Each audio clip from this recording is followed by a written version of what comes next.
Morning, guys. Welcome to the Thoughts Not Facts morning show with your host, Kevin. And Jennnifer. I'm TK's Garage 405.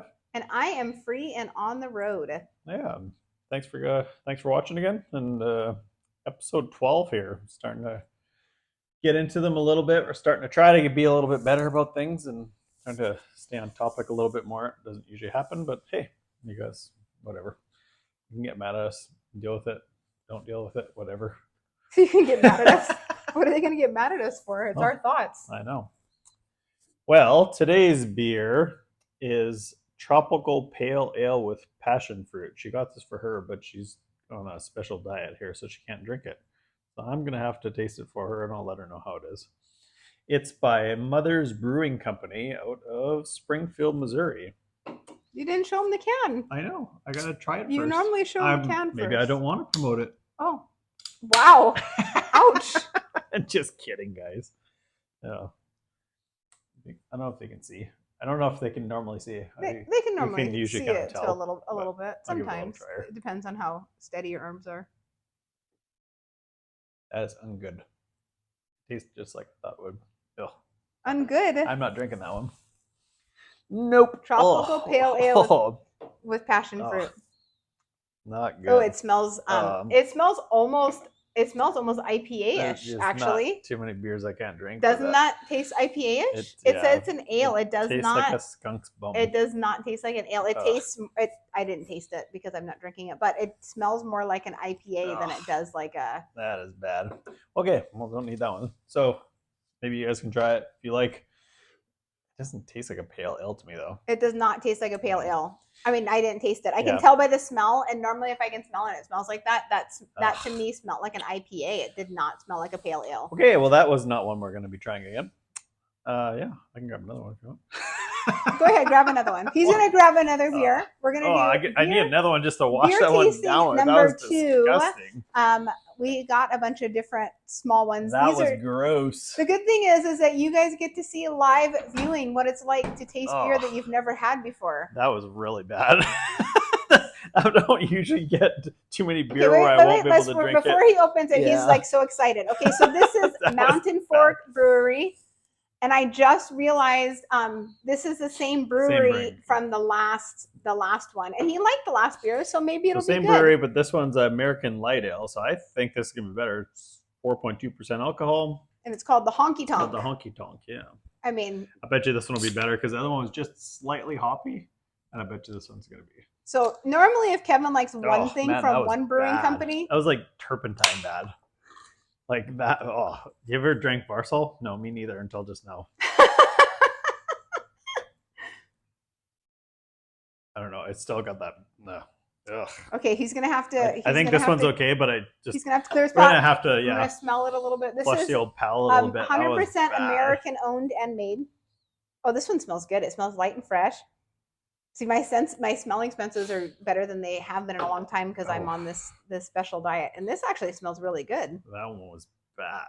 And it has 0.75 grams of protein. I've never seen a beer put protein on there before. That's funny. That's hilarious. It's healthy for you. It's healthy. Oh, there's only. Well, they say a beer a day. This actually isn't bad. There's only 6 grams of carbs in here and 113 calories. I actually never seen them write that on. They don't normally write that on there. That is Thank you very much to Mountain Fork Brewery for being thoughtful to us that like counting our calories. I appreciate that. Yeah. See, we're trying more of your different flavors beer because the other one just wasn't my style, but.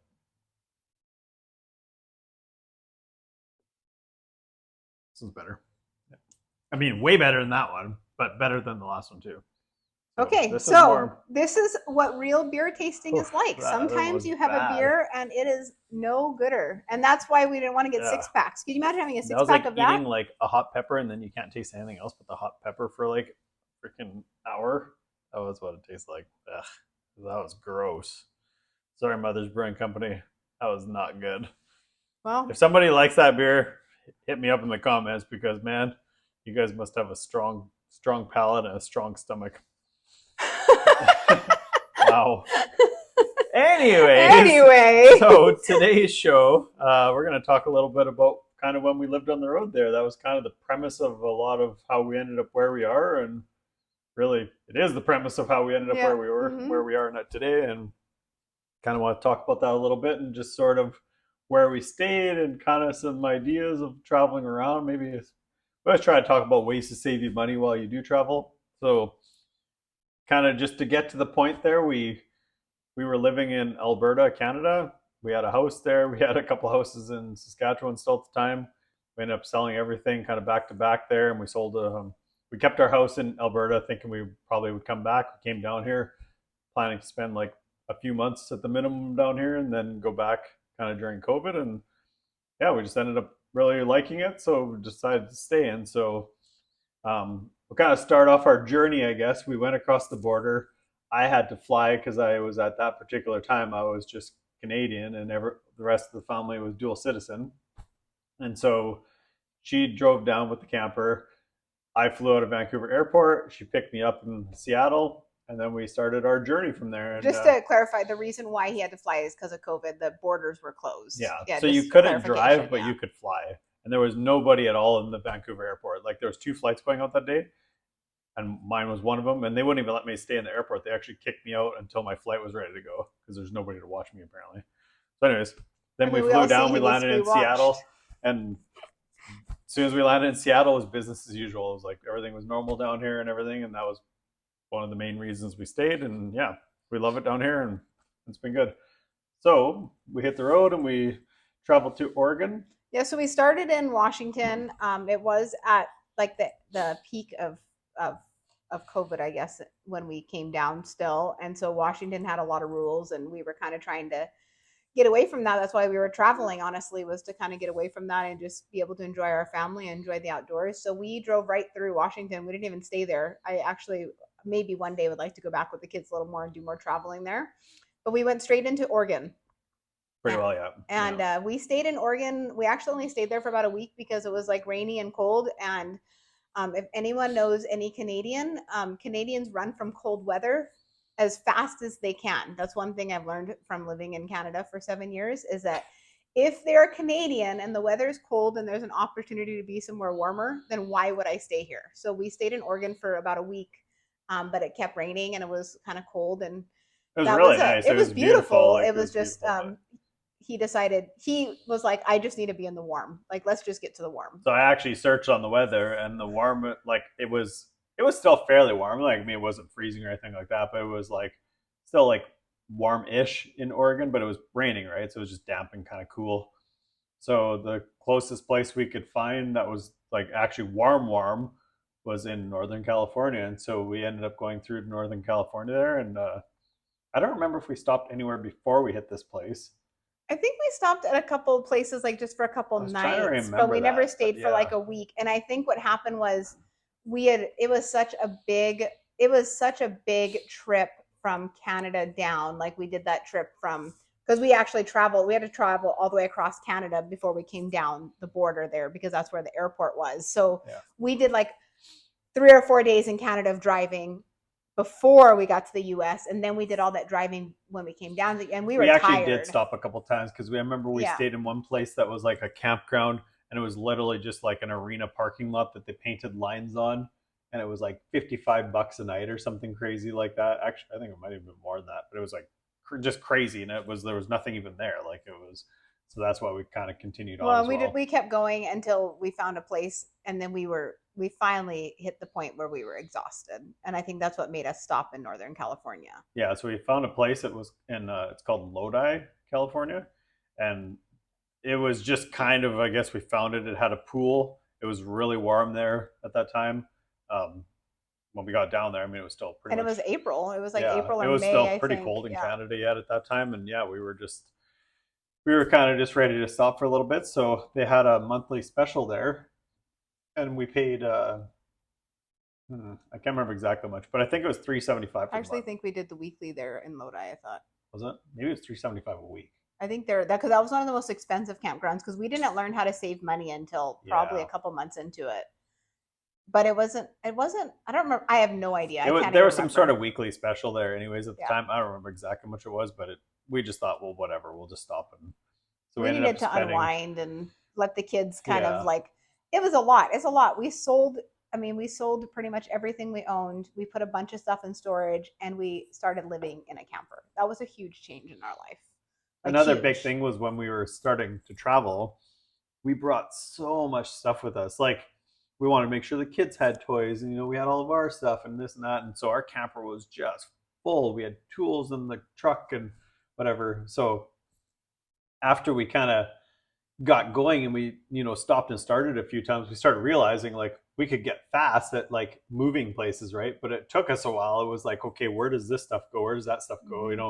Everything has a place, right? So like just simple things like unpacking the barbecue and unpacking the chairs and unpacking all the stuff, right? So that took us a little bit. So when we were first going, it was taking us a long time to like pack up and We had too much stuff. yeah, we had too much stuff. So yeah, and so yeah, we stayed in Lodi for about a month there, and then after about a month, we decided we actually came down. The original big reason we came down here was to go and spend some time with her grandpa, Yeah. and she had just lost her grandma there not too long before that, and we wanted to come spend some time with them. The kids didn't really know them, like the grandkids, and we thought, well, this would be a good opportunity. Nothing's really happening work wise and things like that, and so I stepped out of my job, and yeah, and so we went to Southern California. We found a campground there, We did stay and there a month, I think. we Or did. was it It not a was month? there was a limit on it. I think we Maybe it was did. 2 weeks. I don't remember. I'm Yeah, it sorry. was a short span. Like it wasn't super short, but it was like I think it was maybe a month. But we stayed down there for roughly about a month, anyways. I think, and then it was pretty expensive, and that was the cheapest place around actually there. But it was fairly expensive, and then we just decided that hey, we want to kind of continue on because it's going to cost us a fortune to stay down here. It was just, I mean, to get anywhere and do anything there is just so expensive. California is just what it is, right? So, yeah, we spent a bunch of time with her grandpa and her brother and her sister and all the cousins and everything, and yeah, it was really good. So, Well, before we did all that, we did all the exploring in Southern California. I mean, Northern California, which was super fun because yeah, we actually got to see the Full House, and we took the kids to the Golden Gate Bridge, and yeah. So Northern California actually, if I was going to live somewhere there, that would be for me personally. That would be where I would choose. But yeah, we went to like a Blue Jays versus whoever was playing there. yeah, I don't remember We who it don't was. really watch baseball, but it's cool to see in person. So we went to a Blue Jays game there in San Francisco. We went to see the San Francisco Bridge there, Mm-hmm. The the Golden Gate Bridge. Golden Gate Bridge. Yeah, the I, Fuller House. mm-hmm. What else did we see up there? I don't remember. We saw lots. I A remember we lot, yeah. drove like up through that mountain pass, and we were up above because the day we went to go take the kids to the Golden Gate Bridge, it was totally cloudy. So we kept trying to get above it so we could actually see it for them. So we kept driving up mountains and Oh hills yes, to yeah. try to get above it. And we found a lot of cool like lookouts and things like that. I don't know, just One thing for me that was like staggering is like I'm a certified water treatment operator, and so I always find like water things interesting. And everybody says like California is in a drought and everything, and we hear it all the time at our conferences and courses and stuff. But until you see it for yourself, it's unreal. Like I remember we were one day I said let's go find a lake. So I just looked on a map and found like a huge lake, and we went to the first one, no water there. I'm like, okay, well that's weird. So we went to the next one, and it showed on the next one that there was water on the map. So went to this next one, and it was this massive, like it looked at one time it was like a resort, like there was all these like lakefront houses and everything like that, and I mean there's pretty much a puddle there now. Like you couldn't, it's not like you could put a, it was grass, there was grass in the bottom, like literally that's mm-hmm. how bad it was. Yep. I got a picture of it on the GPS. I took a picture of that pointing out at what it shows versus what it is. It was wild. Like yeah, the amount of drought out there is unbelievable. um, yeah, if you ever get out there, it's interesting. But yeah, and so from there, and then what else did we kind of do? We spent some time around Southern California there, Well, and then we we did spent to lots of Southern California. We did a bunch of stuff. Like we did family stuff in Southern yeah. California. I guess we did a lot of like just stuff with family going and just going around. We didn't really do a whole lot of sightseeing. We did a lot more just like hanging out with the family Yeah, and things like that. I don't really remember taking. We took the kids to the air museum when we were down there. There's an air museum yeah. I think down that was one there. of our trips though down there. That was after the fact. I think I know we went to one of them before we went we do a the lot of first like eating time. out So as families, just kind of spending time together and things like yeah, that. That's a lot of we just and enjoy we spent a kind of lot of time with my pop. I mean, that was yeah. probably like the whole point of the trip was to spend time with him, and it was really neat because the kids got they all have a relationship with them now. So even now when we FaceTime, they all have to jump in the FaceTime and talk to Pop. And Yeah, and I that, actually didn't even know him before, to be honest. yeah, I don't even I don't think, I don't think I I don't even think you had met him met in him, and person. This is the first time. yeah, Yeah. and So, so me and him got to be pretty good friends and stuff. It's kind of funny, but yeah, it's just we were there almost every day, and just kind of it's funny how you just make connections with people and get to be like close to people when you're spending a lot of time around them like that. So so then we decided after that we wanted, what our goal was we wanted to be in each state for a month. That's what our goal kind of was. Like we really would still like, to this day, we still want to take all our kids to the 50 states. And I mean, that's what we'd like. Our kids are growing up and moving out, so I know slowly we're going to miss out on taking all of them, but we want to take them as much as we can. So we decided we wanted to spend a month in each state. So we did that full month in California, and I felt like we barely saw anything. Like we didn't even go see like so many things that I would have liked to take my kids to the Redwood Forest, and like there's just so many amazing things that you can see in California that we didn't even have the opportunity to see because we were seeing family. But then we moved on to he found a really good site in. we actually went to Vegas first. So we were gonna Oh yes, stay. you're We right. were planning on staying in Vegas in our camper, and then on the way up there, I think we weren't feeling the best too and whatnot, but we decided to just get a hotel there for a little bit, and we didn't spend a whole bunch of time there because it was just like so hot, and we don't pay a ton for hotels, but then we have to get 2 hotel rooms and things like that. So we spent, I don't know, probably the better part of a week there, probably 4 or 5 days, something like that. Was it? I don't remember Yeah, it I don't. all. It's all a blur. I'm Yeah, sorry. it wasn't super long, but anyways, we spent a little time there and visited some of her friends, and then yeah, we moved on, and then we headed over to New That Mexico. was New Mexico. So Yeah, he found this place online, and it wasn't it 275? yeah, yeah. It was 275 a month, and it was massive lot, like massive. I mean, probably half an acre, and it was a brand new campsite. Um, we didn't we weren't familiar with the area. We just sort of found it, and it was actually good because it was sort of outside of town. The town's a little more rough around the edges there, but the area was okay, and it was close to a lake. We didn't really take in the lake as much as we probably should We have, went but there a few times. a little bit, That yeah, was but the not, it was called Elephant Butte. yeah, Elephant Butte, New Mexico is right outside of Truth or Consequences, yeah. and there was a big lake there. And we went there a few times. We went down with the truck one time. And we tried not to get stuck in the sand. So there's Elephant Butte and Truth or Consequences, and remember there was a Mexican restaurant there we used to go to all the Yeah, time. that's the one in Elephant Butte. I think it was Casa I don't Casa remember. Taco or Taco Casa or It something, I was like, believe. I It don't know. wasn't like a chain restaurant, but it was like really good. Like So he a always good talks beer about and going back to New Mexico just good to have their burritos. burrito Yeah. because he's not a burrito eater, but No. their burritos were his favorite. And they were super nice people. They just same thing. They just kind of treated us like family. Like we were in there quite a bit, and they were just awesome people to us, right? So yeah, we spent a month there, explored the area. There's a lot of cool things in New Mexico. Might as well just talk about that a little bit. Well, we talked about that a little bit on the some of the other shows. We talked about going to the White Yeah, Sands the White and Sands things like there. that. But I mean, New Mexico has everything so spread out. Like if you're going to visit New Mexico and you're going to see these things, everything is kind of spread out. Like it's like you have to drive So away you forget already. to get. No, I was Do you thinking remember of where we went to? which ones. Smokey the Bear. I do remember See, you that. forgot though, right? See, we saw so many things, right?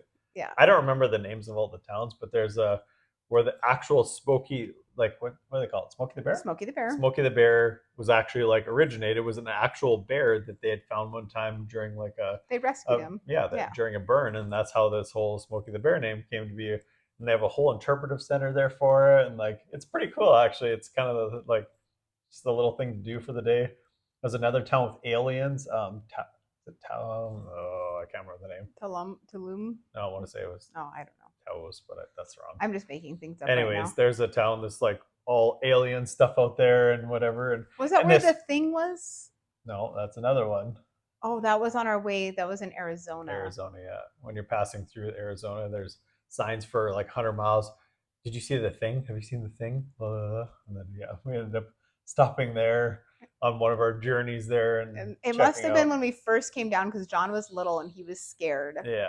And it was like there was nothing. Just to clarify, there's nothing scary in the thing. Like there's nothing scary there. But when you're little and there's all these signs about the thing, and there's all this build I don't up. even know what the thing was, to be honest. It was like this little. It was just like this little alien thing. I know. And it was just a thing. It wasn't. It was just weird. a thing. Go see the thing. Go see the thing for yourself. Yeah, so that we didn't we it was so hot in New Mexico. It was honestly we wanted to do more outdoory type things there, but it was like we're talking, I'm not exaggerating, like 120 to Hmm. 125 every day. And it was like every single day there'd be like a little rainstorm come through with a massive wind, and then it would just kind of fade off, and then And it then it was was kind of hot brutally again. hot, Yeah. brutally hot. And it And was so, it was hard to do the outdoor exploring. There was a few days like yeah. that day we went to go see the Smokey the Bear thing. We drove around and saw a bunch of things that day, but that was the day we did the white sands too. We drove Yeah. around and did a bunch. But there was a lot of other things. Like I know in New Mexico they have the old like sand architecture in the side of the buildings and things like that that I Yeah, there's a really lot of wanted to cool stuff see. there. And so we definitely want to go back and explore it. And that's, I guess that's every time we talk about when we go somewhere, there's always so much more to see. Yeah. So, and we only remember kind of just off the top of our head here where we've kind of been, but yeah. So yeah, we didn't spend tons of time around there. I've been back there myself a few times with work and whatnot. So I've seen a couple other places. There's a place called Las Vegas, New Mexico. It's kind of actually in northern New Mexico. It's kind of a neat little place there. Yeah. From there, we went to.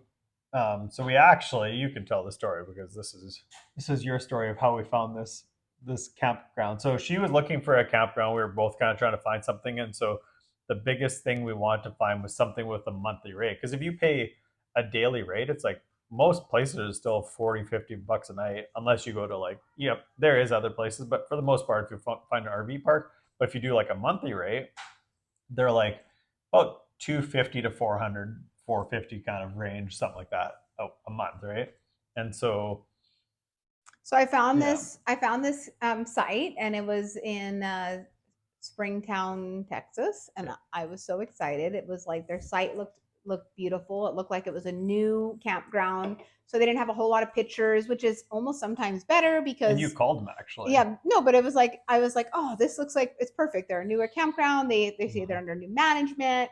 So I called the guy up and I talked to him and I said, hey, like we're a homeschool family. We live on the road. We're trying to find somewhere for a month. And I just want to make sure you have these amenities because right now we're at a campsite that doesn't have all the amenities we want, and we want these amenities. And I said, is there a playground there? And he's like, oh yeah, we have a great playground here. And I was like, oh okay. And is there like hiking trails or walking trails? And he's like, oh yeah, there's a big cherry orchard behind and pecan trees and all these things, and you can go with the kids and go exploring, and it's just beautiful here. And I was like, okay, well, I think this is going to work for us. And it was a really good deal. I remember it being like, I don't remember the price now, but I remember it being a really good deal. We're like, all right, this I think it was seems, like 250 a month or something yeah. like in that ballpark. We're like, oh yeah, this would be perfect. Like kind of nice big area. It was a little bit out of town there, so we thought, well, this will be good. So might as well tell them our crazy experience along the way there too. So we were moving, and we had planned to go halfway, stay somewhere, and then drive the rest of the way. So we drove, and we had planned to stay at some, I think, some campground or something like that. And the, We didn't make it in time, I think, or I they were think it was, yeah, I closed, don't or I don't remember. It remember, was or they either were maybe it was full, or dirty I don't or whatever. I remember. don't remember exactly. But so we're like, well, let's just drive a little farther and we'll just park at like a rest stop or something like that. So we had just crossed the border going across from New New Mexico to Mexico into Texas. Texas. Mm-hmm. And it was just pouring rain, like pouring rain. And it was late already, about 1 in the morning. And we're in the middle of nowhere. I mean, we hadn't seen a car for 2 hours, like it was just dead around there. So single lane highway, we're in the middle of nowhere, and there's like a picnic area. And I said, you know what? It's getting late. Why don't we just pull over in the picnic area? We'll park for the night, and then we'll just get up early and make the rest of the trip, right? So it's kind of an ordeal. We got 3 slides on our camper, and everybody's sleeping. So we get everybody up, and we open up the camper, and we're like, we didn't even actually, as a matter of fact, we didn't even start the generator because it was hot. And Mm-hmm. we're like, whatever, we're not even going to bother with that because it's a whole ordeal to And we're like only going plug to that sleep in for a and few start it. hours anyway. Yeah. And so we're like pretty much sleeping naked or whatever because it's like so freaking hot or whatever, right? So we stop and we're like, I just fall asleep. And she starts poking me. She's like, hey, she's like, I think I hear somebody outside. I'm like, what? Like, no, you don't. I'm like, I'm back to sleep. And she's like, no, I'm pretty sure somebody's just walking by the camper. I was like, well, it's probably just somebody like setting up behind us or something for the night, right? So then she's like, I hear somebody outside. She's like, it sounds like they're in the truck. I'm like, what? So I kind of start listening. I kind of wake up because I'm half asleep still, and I wake up and I had toolboxes in the back of the truck, and they were like rummaging through trying to get my toolbox out, and it was chained down, so they couldn't get it out anyways. But they were fumbling around trying to lift it out of there, and so I grabbed the key fob and I started the truck, and as soon as I started it, they kind of you could hear them walk back to their truck. So we thought they would leave, right? And after, like, I mean, that's pretty ballsy, anyways, right? So thought they would leave, and then they didn't. We just heard it get quiet, and I looked outside, and I could see the truck right across from ours. So it was a pretty sketchy situation. We were in Texas. It was pitch black outside. Couldn't see anything. We had no flashlights with us there. And then, long story short, we were like, okay, well, obviously we're not going back to sleep here because they're not leaving. So we ended up having to. I said, everybody at once, let's all get together. We'll all go to the truck at the same time. So got all the kids into the truck, and then me and my oldest boy there, we went out and we like put up the we put up the rear Jacks. the rear jacks, Yep. slid all the slides in, and got everything like basically set back up to drive out of there. And I mean, the water was like, I mean, like 6 inches deep through there because it had been still pouring and it was flooding everywhere. And they were just sitting across right at the back of our camper in this like black truck. We should have taken their license plate, but It was like 2 a.m. yeah, and it was like we were just kind of sketched Yeah. out too because you couldn't see anything, right? And so yeah, we ended up just packing up the kids and putting the slides in, and we drove away. And they sat there till we left, and then they were still there when we took off. And we like, drove man, all the way through that night then. Yeah, and then we were also amped up because the kids heard them too, and it woke up the kids and got the kids scared because it was right underneath their bed. Because we actually have a quad bunk camper with 4 bunks in the front of the camper, and it was right over the truck. So yeah, I got them all scared or whatever. And so, yeah, that was kind of our first. And then we ended up driving through, and then we got to this campsite that she thought was going to be really good and everything. And it was a gong show. We showed up, and it looked like homeless campers were living there. Like people that were homeless were camping there. There was no playground. There was no walking path. There was no trees. There was nothing. Like it was just like this big open gravel pit, right? Just a big open gravel pit with a bunch of junky looking campers. And I told him, I looked at him and I said, there's no way I'm staying here. No. And it was even more frustrating because I found the spot. So I couldn't even be mad at him for finding the spot. But I was like, there's no way I'm staying here. I'm not staying here with the kids. I'm not home. I would not feel safe here. It felt dangerous. And we ended up, we almost left Springtown, but we ended up driving around, and we actually found a really good find there.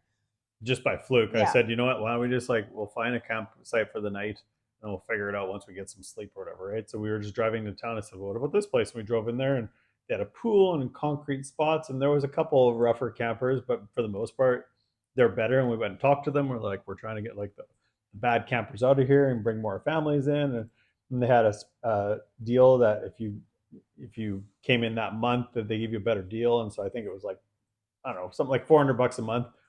And that included electricity, yeah, which was everything. huge because a lot of places, which people need to think about that when they're traveling on the road, because we didn't know that. A lot of places will give you a really good rate, and then they charge you for electricity. So in the summertime, if you're running 2 ACs in your camper, that could be another $250. Yeah, that's right. So that's just something to think about. If you can find a site like that where it's $400 or whatever it was, whatever you said, then there's no electricity. That's huge. That's a huge savings right there. And just for comparison, like I've gone back there a couple times, like traveling around, like after we left there, and just a night there is $45 a night. So, obviously what we're kind of getting at here is the monthly rate is the way to do it. Spend a month somewhere and then go to the next place kind of deal, right? So, and sometimes it's even cheaper to pay the monthly rate, even if you're only staying there 3 weeks, than it is to play the, like we've found that like sometimes we're like, well, we just paid a couple extra days, but it's worth paying the full monthly rate because it is cheaper. And we also found sometimes, even if we want to go somewhere, if you have a monthly rate, you can always come back to that place. So like if, let's say you're there for a couple weeks and then you go somewhere else, well, you've already prepaid this place. You could go back there if you wanted to. So that's always an option when you're on the road as well. So that was Valley Rose RV Park there. Yep. Really awesome people that were managing it at the time. Last time I was there, one of the girls was still there working. Actually, two of them were still there from when we were there yet. Like I said, really, really good people. They treated us really good. I mean, we ended up renting some storage lockers there and things like that. They were like really, really awesome to us. So I would definitely recommend that. Last time I went back there, they had actually cleaned out some of the older campers too. So it was getting to be a lot better too. But yeah, they had a swimming pool and pretty much all you need. It's actually gated now. They have like a electronic gate and things like that. So something to look at. So yeah, that was kind of the gist of us living on the road. Our show has to come to an end at some point, but Yeah. we could talk about this for days and days and days on end because it was a big part of our life. But I think the biggest tip I would have for somebody going on the road would be having a home base instead of packing everything in your camper. Like if you could have a home base or somewhere to store a majority of your stuff and pack your camper lighter, that is the only thing that I would do different. Yeah. But we had to move from one country to another, so we didn't have a choice. But I'm just saying that was one thing that I Yeah, like we didn't different. realize we were not coming back, so we had quite a bit because we were planning on staying for a long time. But yeah, it was just way more than we needed to just be camping. But you know, and when you're living in something, it's hard to know what to bring right. and what not to bring, and it's a learning process. So we'll cover a little more in other episodes about kind of what we did on the road, maybe touch on some different things. And if you have questions about what we did on the road, like how we did things or whatever, let us know and leave a comment and we'll get back to you. But I do think that another thing I'm going to say before we close this off is like if you are planning on living on the road and you're going to do it with your family, the main things you need to have is like permanent full-time beds for everybody. Agreed. That means like your kids, like we had 4 full-time beds for our kids that were just permanent. They're designed into the camper, right? So it's a quad bunk front. They all had their own storage space. They all had their own closets. So did we. We had our own closet space. We had our own bathroom. Kind of, it went 2 ways, but yeah, it was. So just, I think the people that don't succeed at it, they buy a tiny little camper and it's uncomfortable, and then you have to set up beds and take them down and all this kind of stuff. And I don't think you're going to be happy like that. So if you're going to do it, if you're going to live in it, then make sure then you realize have a it's a permanent space for living everybody. permanent space. Like Yeah. you have to take that into account, and it is like it's expensive.